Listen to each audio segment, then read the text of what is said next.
In this video, I'm discussing why hearing aids may not be your best hearing loss treatment option after all. Coming up.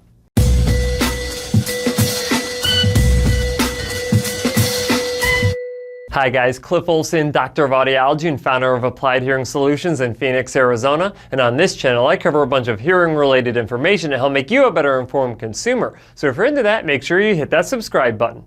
And don't forget to click the bell to receive a notification every time I post a new video. Most individuals with hearing loss can receive a massive amount of benefit with hearing aids when those hearing aids have been properly fit and programmed by a hearing care professional who follows best practices. However, hearing aids are not always the best treatment option for a small percentage of individuals with hearing loss. I would argue that most individuals who struggle to receive a significant amount of benefit from hearing aids fall into one of two categories. And that first category is that their hearing aids have not been fit and programmed properly. This is a very common one. The reason I talk so much about best practices when it comes to hearing aids is because following them is the only way to ensure that you maximize your performance with whatever hearing aids you have. Now, if you don't know what best practices are, then I highly recommend that you check out my video that I will link in the description. But this is the easiest problem to fix. All you have to do is go to a hearing care professional who follows best practices, and they will ensure that you're in the right hearing aids and that those hearing aids have been fit and programmed properly. The second category, though, is when you have good hearing aids that have been fit and programmed very well, and you still have difficulty hearing. If you fall into this category, there is no amazing hearing aid that's going to come save the day, and there is no amount of tweaking or adjusting your hearing aids that will make you perform significantly better. In some cases, hearing loss requires surgery to correct a medical condition, and other cases require surgically implanted devices like a bone-anchored hearing aid, a cochlear implant, or an auditory brainstem implant. Why is this? Well, hearing aids are specifically designed to amplify sound in the range of your hearing loss due to the deterioration of outer hair cells inside of your cochlea, which is your hearing organ. Think of outer hair cells as the cochlea's natural hearing amplifiers, and deterioration of these hair cells can be caused by chemical exposure, noise exposure, and age, among other things, and 90+% of the time, the outer hair cell damage is what's causing your hearing loss. However, excessive damage to the inner hair cells, which are also located inside of your cochlea, can deteriorate your ability to clearly understand sound even after it's been properly amplified by a hearing aid. This is because the inner hair cells actually take this vibration inside of your cochlea that has already been enhanced by the outer hair cells, converts it into a neural impulse, and sends it up the auditory nerve to your brain.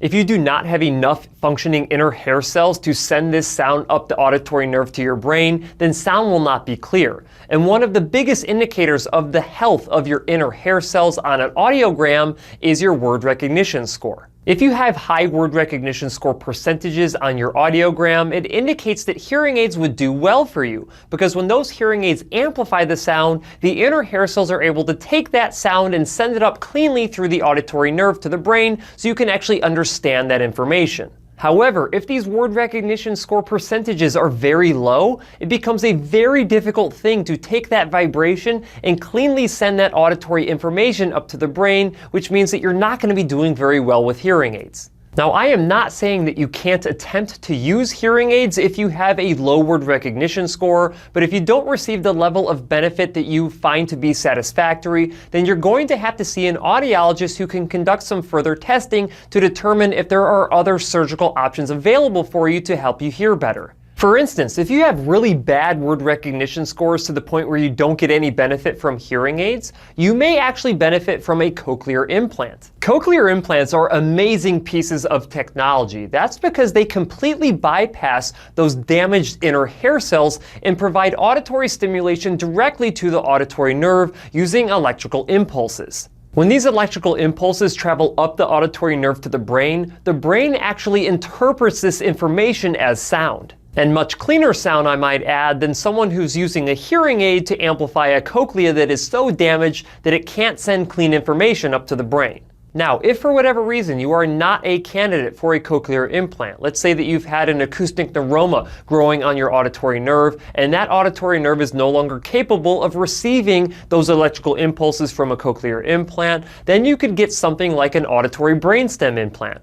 An auditory brainstem implant, like the name would suggest, is an implant on your brainstem that can allow you to receive auditory information. The point being, if you cannot receive benefit from a hearing aid, it is silly to use a hearing aid. Start to explore your alternative options because there are always options out there that are available for you. Point being, you should not be pinning all of your hopes on hearing aids if you don't have the ability to actually benefit from them. So if you are receiving limited benefit from hearing aids, the first thing you need to do is find a hearing care professional who follows best practices to ensure that you are getting the most out of the hearing devices that you have, or to see if different devices with different characteristics can benefit you even more. And if they don't, your next step is to find an audiologist who can test you to determine whether or not other surgical options are more appropriate for you.